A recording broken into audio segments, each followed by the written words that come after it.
दीदी मत उतारिए मेरी बहू की चूड़ियों को। बहू तुम्हारे हाथ खाली क्यों हैं? इन सोने की चिड़ियों के साथ कुछ हरी चूड़ियाँ भी डाल लो। खाली हाथ अच्छी नहीं लगती। और हाँ, माथे पर और कुछ नहीं तो छोटी सी काली बिंदी ही लगा लो। मैं जानती हूँ तुम्हें सजना संवरना अब अच्छा नहीं लगता। अरे इस बिंदी इसे बिंदी मत समझो, नज़र का काला टीका समझ लो। आसपास के लोग हमारे रिश्ते से कितना जलते हैं ये तुम जानती नहीं हो। उषा जी अपनी बहू नैना से कहती है। नैना हंसते हुए बोलती है, क्या मम्मी जी, आप भी कुछ भी कहती रहती हैं। आज तक सास बहू के रिश्ते से कोई जला है जो हमारे पड़ोसी जलेंगे? हाँ, वो बात अलग है कि आप मुझे बहू से ज़्यादा बेटी समझती है। अब जलने वाले जलते रहें, हमें क्या है। इतना कहकर नैना हंसते हुए अपनी सास की बात मानी और हाथों में दो दो हरी चूड़ियाँ डाली और काली बिंदी लगाकर अपने काम पर चली गई। जाती हुई नैना को देखकर उषा जी की आंखों में आंसू आ गए। तभी उनके पति विशंभर जी आए और बोले, उषा, जो बीत गया उसके लिए आंसू मत बहाओ। ये देखो, हमारा भविष्य स्कूल जाने के लिए तैयार है और किसी के लिए नहीं तो इसके लिए मुस्कुराओ। उषा जी अपने पोते अभय के लिए मुस्कुराने लगी तो अभय बोला, दादी मम्मा कहती है जो स्ट्रांग होते हैं वो रोते नहीं, आप भी मत रोना। विशंभर जी बोले, मैं इसे स्कूल छोड़कर आता हूँ, फिर बैठकर बातें करेंगे। इतना कहकर वो चले गए। सबके जाने के बाद उषा जी घर के छोटे मोटे काम करके बहू की मदद किया करती थी। जब नैना के कमरे से उसकी चीज़ों को वो व्यवस्थित कर रही थी, नैना की ड्रेसिंग टेबल पर ढेर सारी रंग बिरंगी चूड़ियाँ थी। वहीं उनके बेटे अमर की तस्वीर थी जो कुछ साल पहले एक दुर्घटना में चल बसा था। उषा जी के एक हाथ में हरी चूड़ियाँ और दूसरे हाथ में अपने बेटे की तस्वीर थी। वो पुराने दिनों में खो गई। माँ देखो ना, ये दिन रात नीली पीली चूड़ियाँ पहनती है। इसे समझाओ कि पति के पसंद की हरी हरी चूड़ियाँ पहना करे। अमर उषा जी से कहता है। नैना बोली, मम्मी जी, ये कहाँ लिखा है कि बस पति के पसंद की चूड़ियाँ पहनना है? मुझे नीली पीली चूड़ियाँ अच्छी लगती है, मैं तो वही पहनूंगी। आपको पसंद है तो आप खुद पहन लो। उषा जी बोली, उस शादी को 4 साल हो गए, साल भर का तो तुम्हारा बच्चा हो गया है, फिर भी तुम दोनों बच्चों की तरह लड़ते हो। ठीक है, उसे नीली पीली चूड़ियाँ पसंद है तो पहने दो, कल तुम्हारी पसंद की चूड़ियाँ पहन लेगी। नैना अमर को चिढ़ाने लगी तो अमर बोला, देख लेना, जब नहीं रहूँगा तो इन चूड़ियों को देखकर मुझे याद करोगी। नैना ने तुरंत अमर का मुंह बंद किया और बोली, ये कैसी बात कर रहे हैं?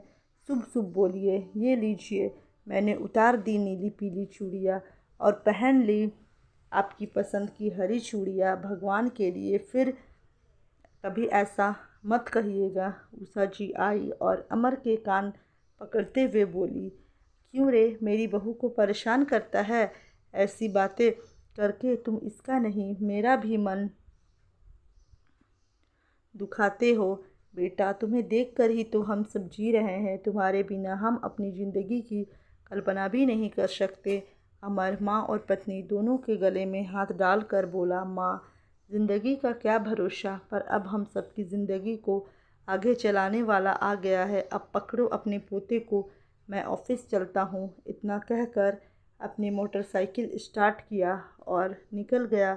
ना जाने ईश्वर कब जुबान पर बैठ जाते हैं। सांझ में दोनों सास बहू मटर छिल रही थी और कह रही थी कि आज अमर जब आएगा तो उसे मटर की कचौड़ी बनाकर खिलाएंगे। तभी उधर से अमर का एक दोस्त भागते हुए आया और एक बुरी खबर लाया, जिसे सुनते ही नैना वहीं बेहोश हो गई।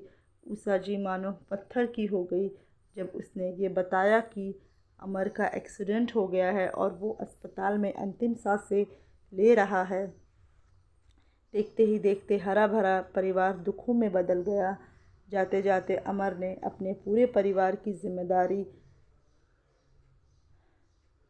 नैना को सौंपी थी, जिसे नैना ने संभालने का वादा किया। जिन चूड़ियों से नैना को इतना प्यार था, आज समाज के ठेकेदार उन चूड़ियों को भी उतार रहे थे। नैना को होश नहीं था जब उसकी बुआ सास उन चूड़ियों को खोल रही थी। उषा जी पूरे समाज के सामने खड़ी हुई और बोली, दीदी मत उतारिए मेरी बहू की चूड़ियों को, अभी उसकी उम्र ही क्या हुई है। बुआ जी बोली, मानती हूँ तुम्हारा परिवार नए ज़माने का है, पर समाज के कुछ नियम होते हैं। उषा जी पूरे समाज के सामने खड़ी हुई और बोली, दीदी मत उतारिए मेरी बहू की चूड़ियों को, अभी उसकी उम्र ही क्या हुई है। बुआ जी बोली, मानती हूँ तुम्हारा परिवार नए ज़माने का है, पर समाज के कुछ नियम होते हैं। उषा जी बोली, मैं नहीं मानती ऐसे नियमों को जो बस दुख की घड़ी में साथ दे। जो नियम हौसला ना दे सके, ऐसे नियम को तोड़ देना ही बेहतर है। जहाँ सब लोग नैना को अभागिन कहकर सांत्वना दे रहे थे, वहीं उषा जी ने हौसला रखा और नैना से बोली,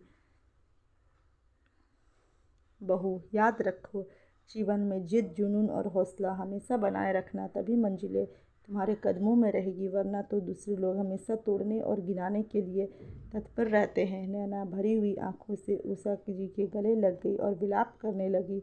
वहीं उषा जी ने बेटे के गम को पी लिया और बहू को हौसला दिया। कुछ घंटे बाद विशंबरनाथ जी लौटने की आहट से उषा जी अपनी यादों से भी लौट आई। उषा जी के हाथों में हरी चूड़ियों को देखकर बोले, तुम फिर उन पुरानी यादों में चली गई थी। कितनी बार कहा, जो यादें दर्द दे उन्हें याद मत करो। अपने बेटे के उन खूबसूरत पलों को याद करो, जब वो तुम्हें कहता था कि मैं नहीं रह कर भी हमेशा इस घर में रहूँगा। विशंबर जी ने उषा जी को हौसला दिया और यही तो होता था, दोनों एक दूसरे को हौसला देते थे। कुछ घंटे बाद विशंबर जी पोते को लाने के लिए चले गए। देखते ही देखते सांझ हो गया। नैना दफ्तर से लौट कर आई। आते ही सबसे पहले अपनी हरी चूड़ियों को वो उतारने लगी। उषा जी बोले, नैना पहले तुम अमर के लिए चूड़ियाँ पहनती थी, अब अपने बेटे के लिए पहनो। तुम्हारे हाथों की चूड़ियाँ देखकर वो कितना खुश होता है। बेटा, किसी के चले जाने से ज़िंदगी रुकती नहीं है। जाओ हाथ मुँह धो लो, फिर इकट्ठे बैठकर चाय पिएंगे। नैना मुस्कुरा कर हाथ मुँह धोने चली गई। समय बीता। कुछ महीनों बाद नैना की बुआ सास आई। वो नैना के कपड़े, उसकी चूड़ियों को देखकर वो मुंह बनाती थी। नैना उस पर ध्यान नहीं देती और अपना काम करती थी। एक रोज़ जब वो दफ्तर गई तो बुआ जी बोली, उषा, नैना को अमर की नौकरी क्या मिल गई, उसके तो रंग ही बदल गए, देखना उसका मन कहीं और ना लग जाए और तुम सब उसकी राह देखती रह जाओ। दिसंबर जी बोले, दीदी जब भी आती हो कड़वी बातें ही करती हो, और जो आप कह रही हो तो हम कब से चाहते हैं कि काश की नैना की ज़िंदगी में फिर कोई आए और उसके जीवन का हर रंग और हर खुशी लौट आए। इतना कहकर विशंबर जी दुखी मन से वहाँ से चले गए। बुआ जी उषा जी से बोली, विशंबर तो समझेगा नहीं, तुम तो समझो। उषा जी हाथ जोड़कर बोली, दीदी बहुत मुश्किलों से ज़िंदगी पटरी पर आई है, अपनी कड़वी बातों से मन दुखी मत कीजिए। बस मेरी बहू और मेरे पोते को आशीर्वाद दीजिए। हमने तो ज़िंदगी जी ली, उसके सामने तो पूरा जीवन पड़ा है।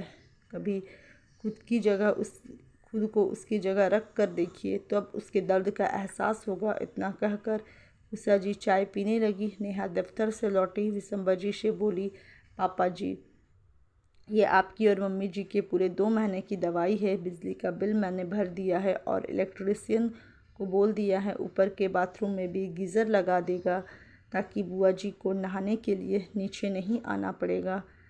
और हाँ बुआ जी, आपको समोसे और जलेबी बहुत पसंद है, तो वो भी लेकर आई हूँ। कपड़े बदल कर आती हूँ, फिर सबको देती हूँ। इतना कहते हुए नेहा कमरे में चली गई। बुआ जी आश्चर्य से नैना की तरफ देख रही थी। विशंभर जी बोले, दीदी देख रही है, ये अपने आंसुओं को पी कर हम सबको खुश करने की कोशिश करती है।